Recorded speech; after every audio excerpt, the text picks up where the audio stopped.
Dr. Bill Crawford here, psychologist, speaker, author of 7 books, host of 2 PBS specials. Here again to bring you another tip on how to help you create the life you want. Specifically, how to use my life from the top of the mind system to bring more clarity, confidence, creativity into everything you do.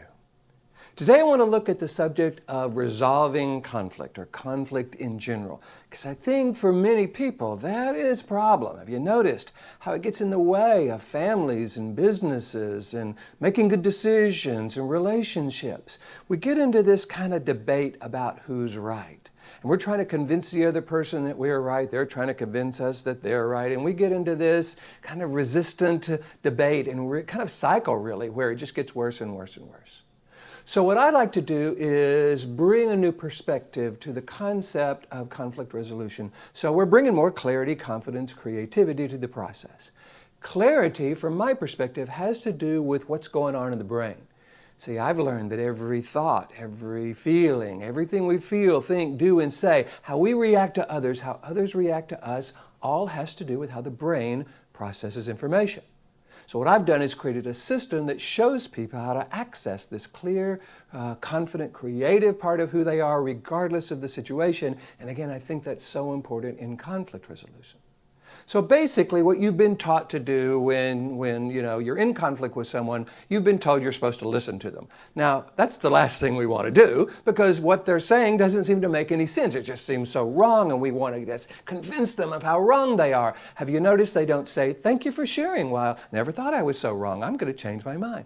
No, they argue more vehemently for their perspective. So what I think we've got to get clear is exactly what's going on. What I like to do in my seminars is demonstrate this by looking at, say, 2 cups. And let's call these 2 cups us and them. And let's call this the facts, crystal clear. Now, most people think that everybody sees the facts the same way, but no, that's not the case. This middle part of the brain, the limbic system, actually colors how we see the facts. So some people will see the facts one way, other people will see the facts another way. Same facts, different interpretations, different ways of seeing the facts. And what this does is it sets up a us versus them debate. We try to convince them that blue is right. They try to convince us that yellow is right, and nobody gets anywhere. And again, it could damage relationships and families and businesses and individuals' ability to make good decisions because we're always in that resistant part of the brain. What I suggest we do is begin by finding out what this is all about. We're confident in our perspective, so we don't need to defend our perspective if we are truly confident in it. We can ask some questions that actually allow us to become more influential. Rather than trying to convince these people that they're wrong, we want to find out what this is because, frankly, this contains the key to their cooperation because it contains what's important to them and what they already believe is true. So when we will begin by listening and learning what's important to them, also what part of the brain are they coming from? If they're coming from the brainstem, don't try to give them data, don't try to go to a solution, and don't try to calm them down. There's a quote that says, "Never in the history of calming down has anyone ever calmed down after being told to calm down." So it's not about telling them to calm down. It's about asking them about what's going on, what's important to them, what's driving their resistance. The questions I like are, hey, help me understand what's important to you here. What do you want me to know about this? Changes the color of the conversation because now they see us not as someone who's trying to convince them they're wrong, but someone who is interested in what's important to them. That will almost always have them say, "Well, I'm so glad you asked. It's this and this and this." Again, changes the color of the conversation.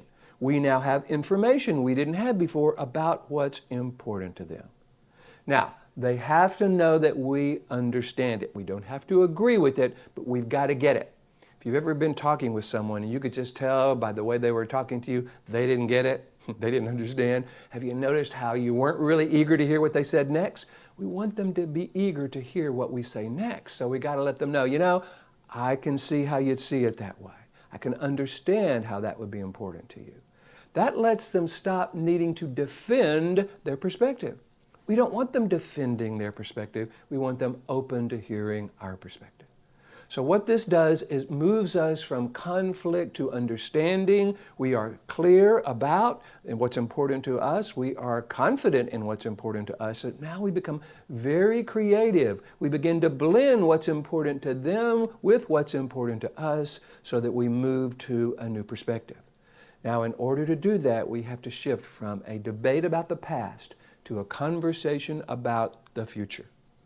What I call this is actually asking neocortex questions. Rather than brainstem questions. What were you thinking? How could you think that? That is so stupid. You're a stupid idiot. What I encourage you to do is move to the future. Okay, so if we were doing this in a way that you felt better about, or if we were doing this in a way that really brought in what was important to you, what would be different? How would we be doing this differently? Now, the neocortex question is kind of depending on the situation, so I'm not trying to give you specifics. What I want you to recognize is when we learn what's important to them, and when they get that we get it, now the conversation can move to a future-based consensus, a future-based solution. Don't get into an argument about who's right in the past, or who said what in the past, or what it meant, or what was that all about. They'll remember it one way, you'll remember it another, and it just gets back into those two banging brainstems. So what I think we want to do is make sure that if conflict resolution is our highest purpose, if consensus is kind of a meeting of the minds and moving forward in a way where everybody wins is what we're going for, which is really what we want to be going for, right? Versus we win and they lose, because then if they lose, they become resistant and go and tell everybody what terrible people we are.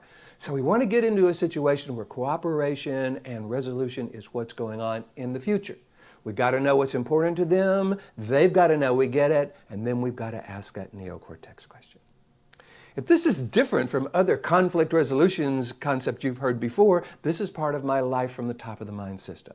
I show people how to shift from that brainstem, that resistant brain, up into the neocortex, up into that clear, confident, creative part of the brain. Then I show people how to stay there, so you're not just falling down into the brainstem every time you find yourself dealing with a difficult person or a difficult situation.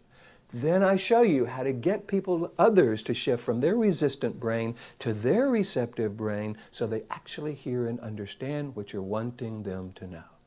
This is what I do. I get to go around the world teaching this. If you would like me to come and teach this to your organization, you can just go to my website, Bill Crawford, Ph.D.com, or just Google Bill Crawford. I'll come up on the first page. Hit the contact button. Let me know what you're interested in. Love to talk with you about that. Or if you would like to work with me as a psychologist, life coach, whatever you want to call me, again, go to the website, hit the contact button, let me know what you're interested in. Most people do not like conflict. What they want is conflict resolution, but they don't know how to use what's going on in the brain. They don't have the clarity about that to be able to access their confidence and creativity. That's what I teach. If you would like more clarity, confidence, creativity in your life around conflict resolution, around dealing with life in general, I encourage you to give me a call, shoot me an email, and let's talk about that. In the meantime, here is to you, bringing more clarity, confidence, creativity to everything you do, and I'll look forward to seeing you in the next video.